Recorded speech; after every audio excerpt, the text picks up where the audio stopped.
Hey YouTube, it's Kristin. You're watching Chatterbox Budgets. Thank you so much for joining me for video today. I hope everyone is doing well.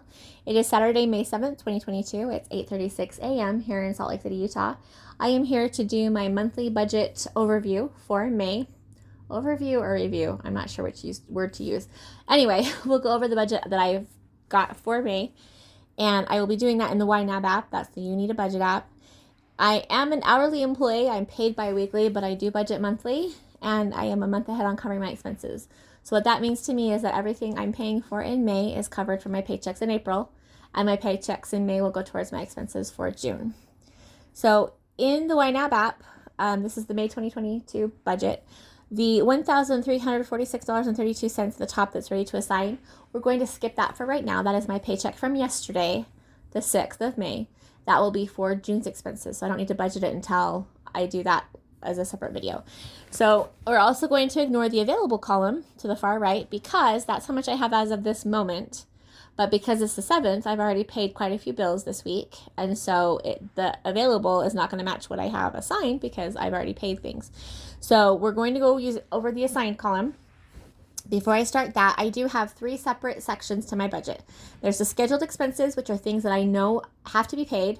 They have a set due date, a set dollar amount. Even if the due date changes from month to month, I still know ahead of time, like on the 1st when they're due. All of my scheduled expenses are on auto pay except for my rent.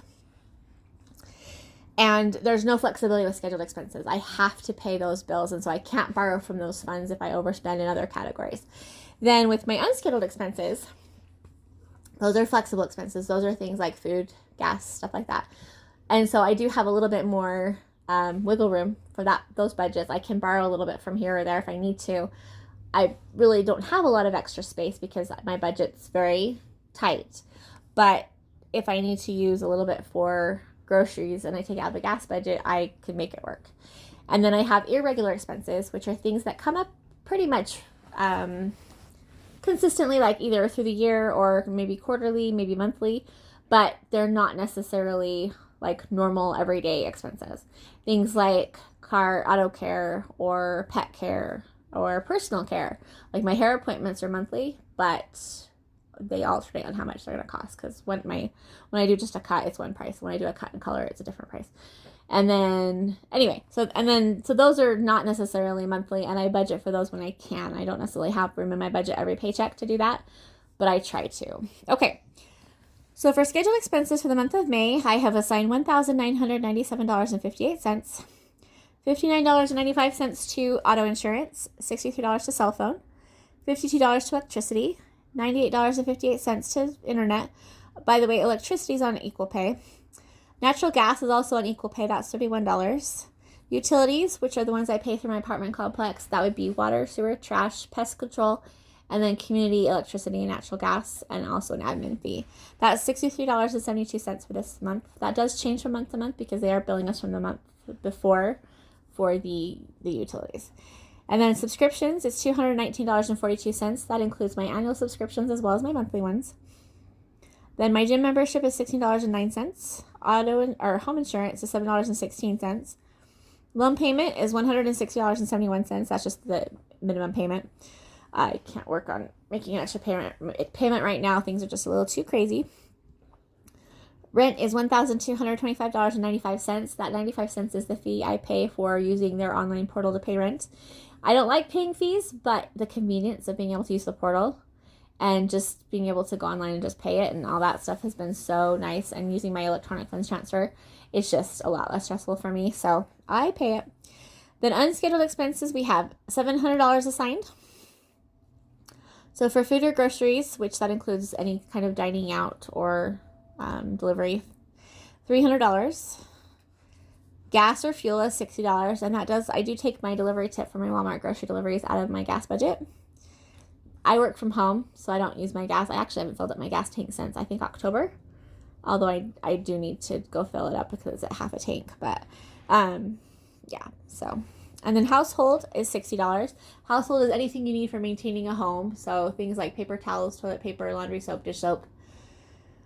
Miscellaneous is $20. And then personal stuff is $60. Personal stuff is anything you need for personal hygiene, like toothpaste, deodorant, body wash, shampoo, I almost said laundry soap, but I take that out of household. And then pet stuff is $200. Pet stuff would be anything my pets need for day-to-day care. So food, treats, tennis balls for the dog, and then any of their waste management products. So a dog and a cat. Okay. Then irregular expenses, I have assigned $333.67. That's $10 into the auto care category, giving us $20 total. $10 to the entertainment category, which gives us $20 total. Birthdays, $35.23. That gives us $70.46 total. Holidays, $70.11. That gives us $140.22 total. Personal care, $75. That gives me $8 total. Yeah, that's wrong. I think I need to fix that. I originally took my over-the-counter asthma medication my dad bought for me last month. I originally took it out of my personal stuff category, and then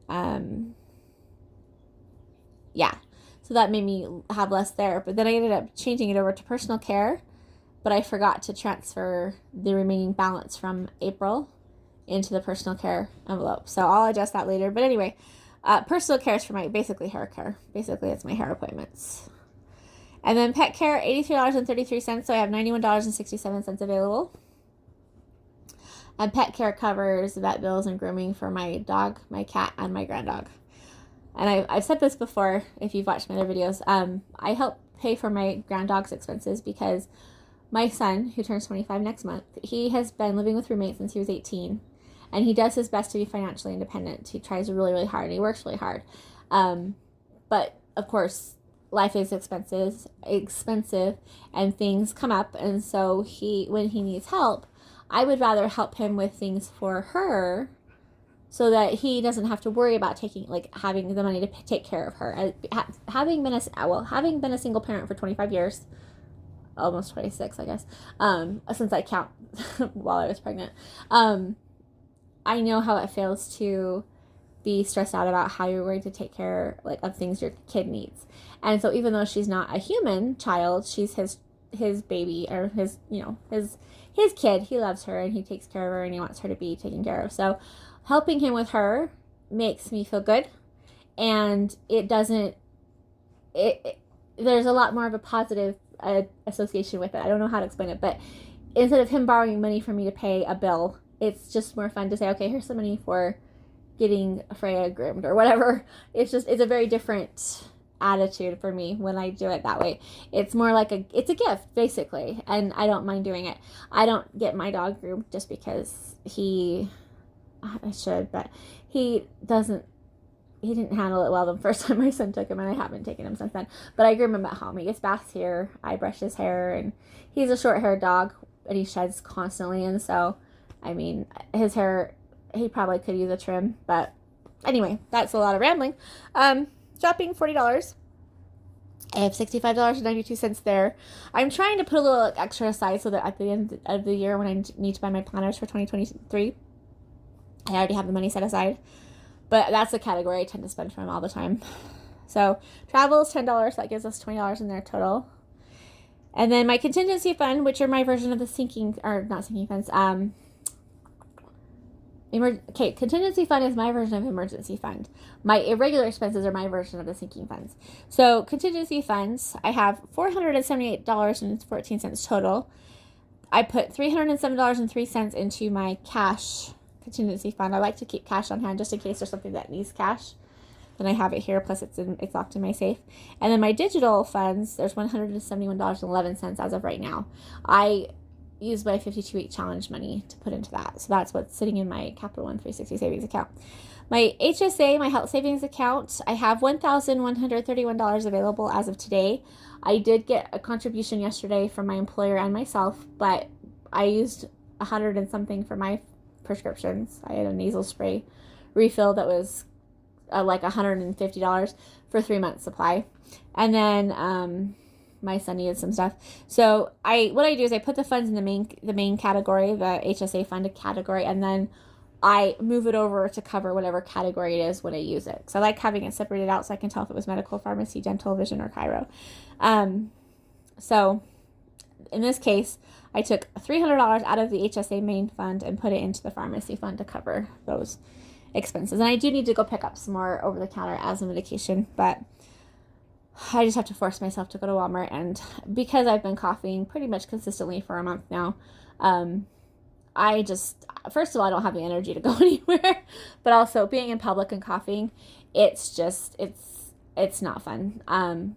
People keep telling me to stop worrying about it. I'm like, no, I don't, I feel self-conscious and I'm not comfortable. But I also, when I'm out in public, I'm around people with perfume and scents and stuff, and it makes my asthma worse. And so I don't want to put myself in that situation. It's just uncomfortable, awkward, and I just don't need to. Anyway, my point is, I will be going to the pharmacy eventually because I do have to go pick up. I'm hoping to get my inhaler refill here soon. I had to have them send it to my doctor to refill it, but I'm hoping to be able to go pick that up, and then when I do that, then I'll get some more over-the-counter medication. Okay, so, and then, excuse me, credit card payments I don't have to worry about because,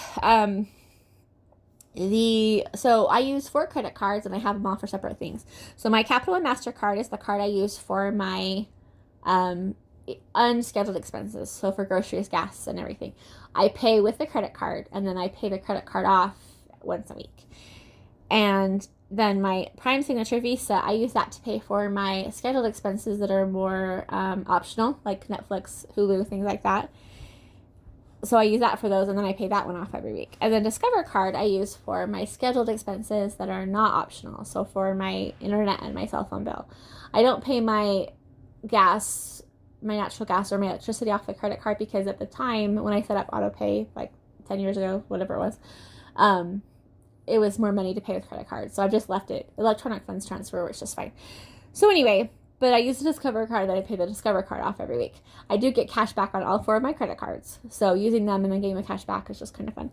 And then my Venmo Visa card is for my irregular expenses. So for example, when I take Zeus to the vet, I would give them my Venmo Visa card to pay for it. And then once the charge is clear, I would pay that off from my Venmo Cash App. Anyway, so those don't have to be covered because they're already being paid for. So the money for those credit cards is already accounted for in the budget up above. So there's $386.79 due for my credit card, my Capital One card. I paid that last night. My Signature Visa, there's $146.14. I couldn't pay that one last night because their website was down, but I'll pay it today. And then my Discover card was $63. I paid that one last night, and then I haven't used my Venmo Visa card in a while. So I have not paid interest on my cards since I paid them off in April. I did a 401k loan and paid all my credit cards off, and I promised myself at that point that I would not let myself carry a balance. So with my credit cards, I do not allow myself to use my credit cards for anything that I don't have the money for. The money may be assigned to a different category, but I have the money here so I could pay the credit card off as soon as the charge is clear. So I don't carry credit card debt, and I don't carry balances, and I have not had to pay interest since August. And that's very important to me. Now, I do use Affirm, which is basically like a short-term consumer loan kind of a thing. I do use Affirm for purchasing stuff through Walmart and Best Buy. I have in the past, and I do pay interest on that, but that does not go on my credit report, so I don't really stress about that. And I also, it's a lot more work to use it, so I use it less frequently because it's not as convenient, so it takes me more time. But I also like it because it shows me when I'm making, like when I do the total, how much it's going to cost me every month or every 2 weeks or whatever. And so it tends to help me rethink my purchases. And I've actually ended up saving money by using Affirm because when I see how much it's going to cost me overall, I'm like, okay, maybe I don't want to spend $200 or $300 a month for the next 6 months or whatever to buy this thing. And it also helps me to know how much to budget so that I can save up to buy stuff, which I don't do that. I've never really been a saver, but I want to start doing it. Anyway, okay, that should be long enough. I just wanted to share that with you because I hadn't done this yet. I was going to do it last weekend, but my coughing was so bad that I could not get through a video. It was really rough. And I will be back to do my budget for this paycheck from yesterday, but I'm not in a big hurry because we're budgeting money for June. So, in fact, I need to remember to transfer that today. So I transfer the money for my scheduled expenses over to my side checking account, and it just sits there until the first of next month. And it's fun because it earns interest while it's there. And then I transfer my unscheduled expenses to my Capital One 360 checking account. And then I transfer my irregular expenses to my Venmo, Cash App. So it's very fun. I actually really enjoy it. For me, budgeting is not just a way of life and something I need. It's a hobby too. I really do enjoy it. I enjoy going in and playing with my budget sheets that I made. I enjoy rewriting my budget 16,000 times. So it's a lot more fun than it used to be. I've always liked budgeting, but I've always liked writing things down, but the budgeting part was stressful because I didn't ever have the money to pay the bills like I wanted to, like I needed to.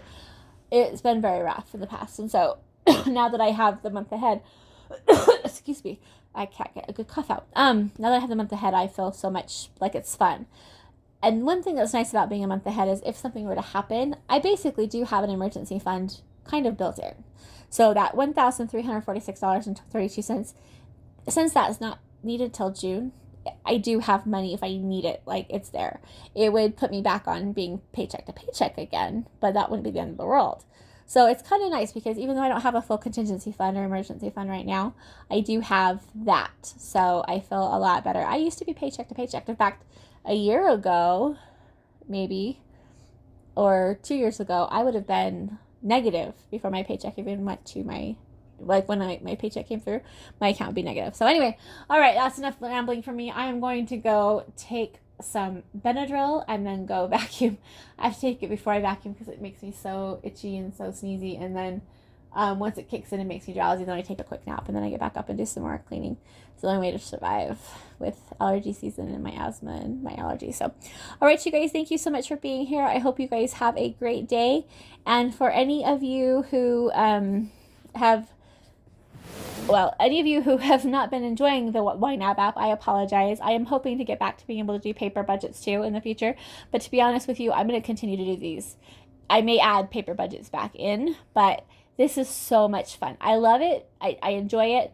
It's available on multiple devices, so I can have it with me everywhere. But also the main thing is I don't have to worry about printing, and there's no preparation involved. Like the stuff's already ready. So when I want to record a video, I just hit record. So it's been really nice for me because I just have not had the mental health, the good mental health that I would like to have. It hasn't been bad, but it hasn't been good.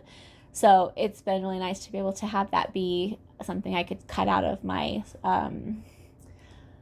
things I just spend my time on. So anyway, but I do miss my sheets. I actually have some sitting right next to me that I had done. I actually went through on the spreadsheet and I actually colored all the categories in Excel because I know the colors, and so I did them all to match my highlighters, but I did it so that when I printed the paper, they were already colors on there so I don't have to highlight them because it's the same price whether I print in color or black and white on my HP Instant Ink. So anyway, all right. Thank you so much for being here. Have a great day. I'll talk to you soon. Bye-bye.